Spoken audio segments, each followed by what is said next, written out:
My name is Meg Jones Wall, and you're listening to Card Talk, a mini podcast for tarot basics and evergreen insights. I'm glad you're here.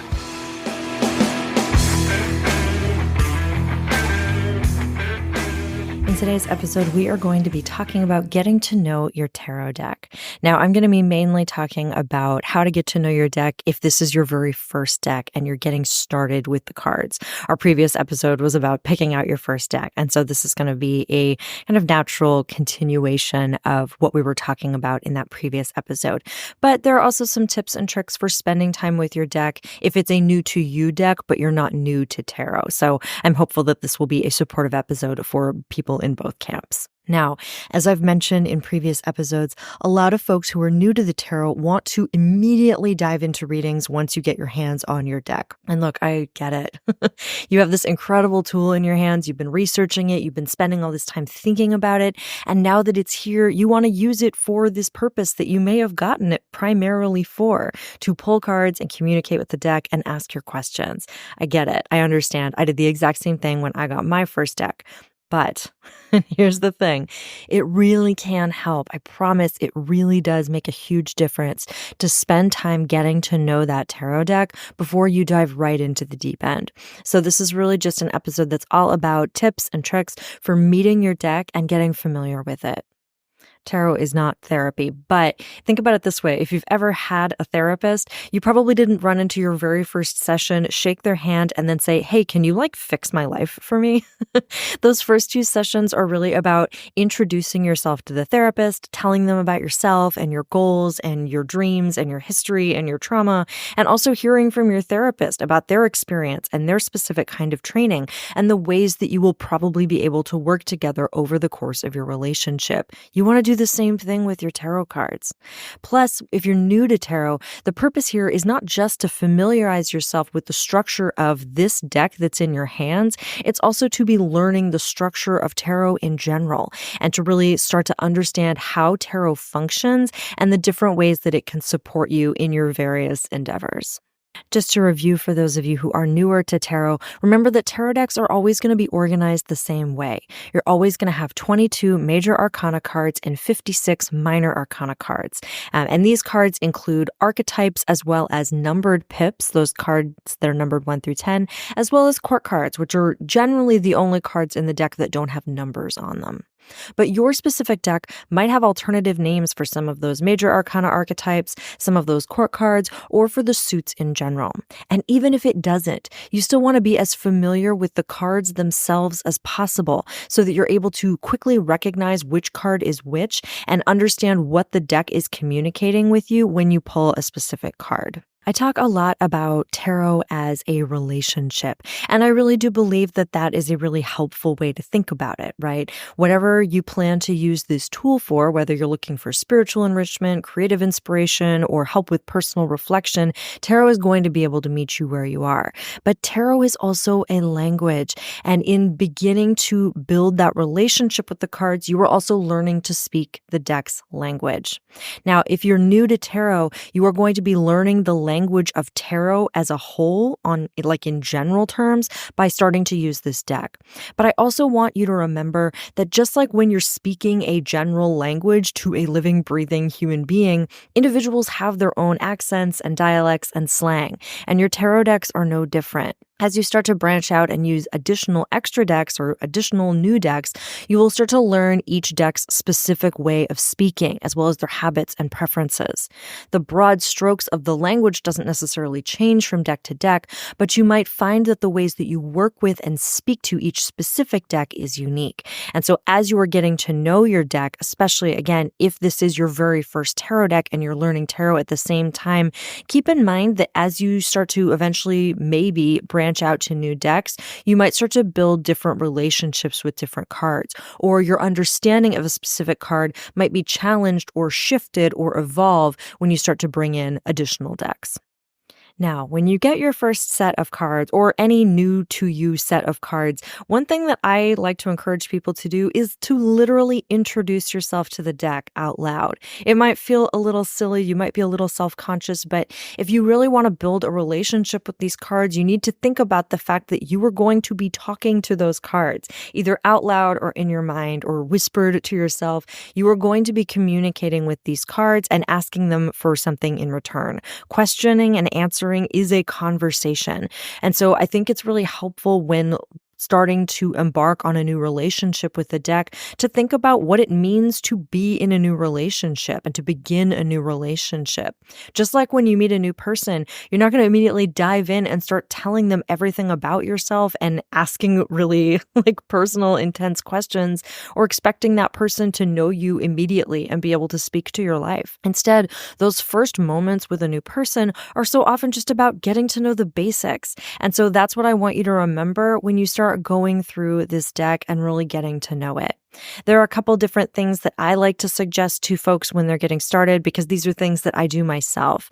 And these are things like literally going through each card in the deck. Pull them all out, take a look at them, and really start to notice how the cards make you feel, both as a whole when the deck is in your hands, but also individual specific cards.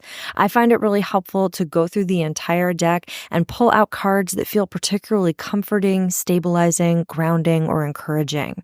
In another pass or at the same time, you might also separate out cards that seem confusing to you, that you want to spend more time with, or that you feel like might be ones that could trip you up, ones that don't immediately have a vibe that you understand. I also think it can be helpful to do a pass and pull out cards that feel uncomfortable or scary or strange, to note cards that you have a strong reaction to. And if you can, if it's comfortable or helpful, make a record of this process somehow. Those first impressions of the deck can often be really helpful to look back on and reflect as you deepen your relationship with the cards. And this can look any number of ways. If you like talking or you're comfortable videotaping yourself, it might just be easy to just set up your phone camera on record and just talk to the camera about the cards as you're seeing them. But you might also be someone who loves to journal, and that's completely fine too. You could do audio notes, you could doodle, whatever really makes sense for you. But if you're able to make a little record of those initial impressions of the deck, you might find that they become rather prescient as you move on. Another thing that is really helpful once you've gone through the deck a few times, separated out some different cards, and just looked at the images, is to practice shuffling. There are a lot of different techniques for shuffling, and depending on the deck itself and your hand size and your particular ability to be flexible or the strength of your hands, you might find that the way you thought you might shuffle the cards actually doesn't super work in practice. There are some decks that I can do that kind of riffle shuffle with in my collection, but there are other decks that simply don't work that way. The cardstock is too thick or too stiff, and they just don't work like that. So I have to do kind of an overhand shuffle instead. And there are other decks that the only way I can shuffle them is by putting them in a pool on the surface of a table or something, like you're going to play Go Fish and mixing the cards up that way. You really can shuffle in any way that's going to make sense for you, but it makes sense to practice those different techniques and kind of see what's going to make sense for you when you want to mix the cards up in your own personal readings. So definitely recommend practicing that as well. I also recommend reading the guidebook. Even if you're someone that has lots of experience reading tarot and you feel really comfortable with the cards themselves, reading the guidebook, depending on the deck, of course, but can hold a lot of really beautiful gems. A lot of times the artist or the writer who helped to create the guidebook will explain where inspiration for the deck came from, how the images were generated, and how long it took to create the entire deck. And if this is a deck where there are different names or a different structure, some decks, especially indie decks, will put in an extra major arcana card or two. This is where you can find out how those naming conventions function and make sure that you can really recognize a card when it pulls out in your reading. Another thing you can do to get to know the cards is to separate the cards out into sections. So you can line up all of the majors and consider the story of the Fool's Journey and how this particular deck portrays it. You can line up all of the minor arcana suits, each one by one, and think about what each suit explores. You can also look at all of the court cards, both as a court, like looking at all 4 of the cards from the suit of wands together, or by rank, like looking at all of the pages side by side.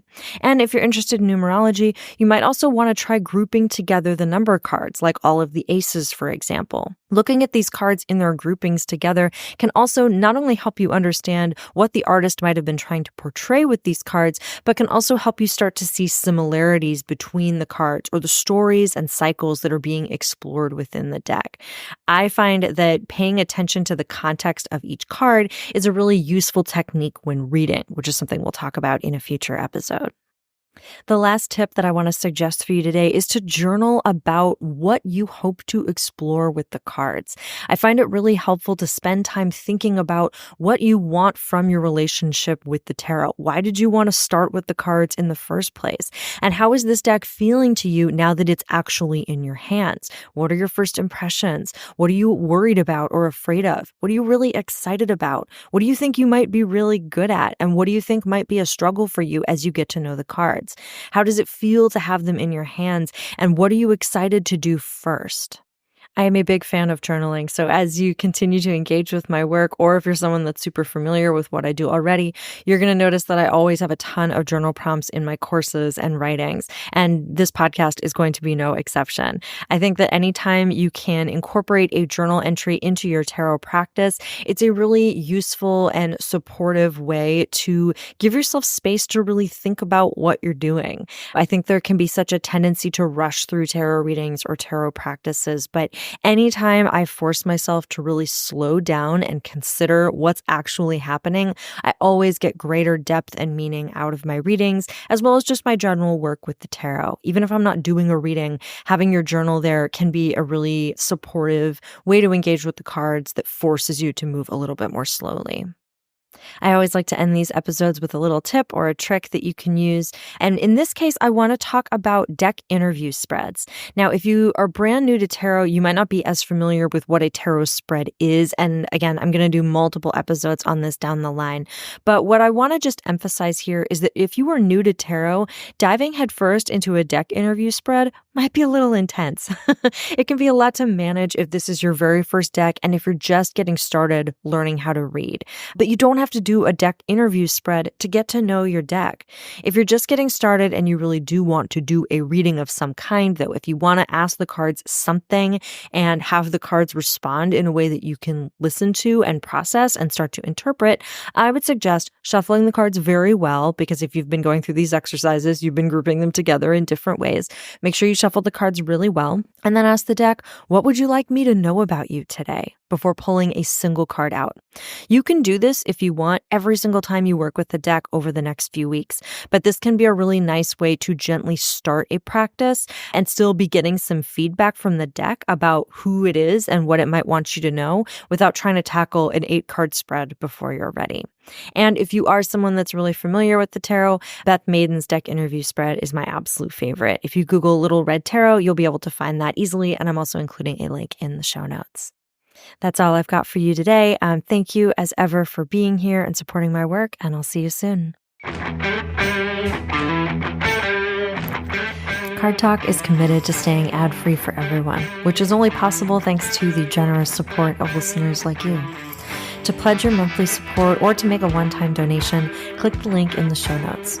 You can also find episode transcripts, more about me, and additional tarot resources through my website, 3amtarot.com. See you next time.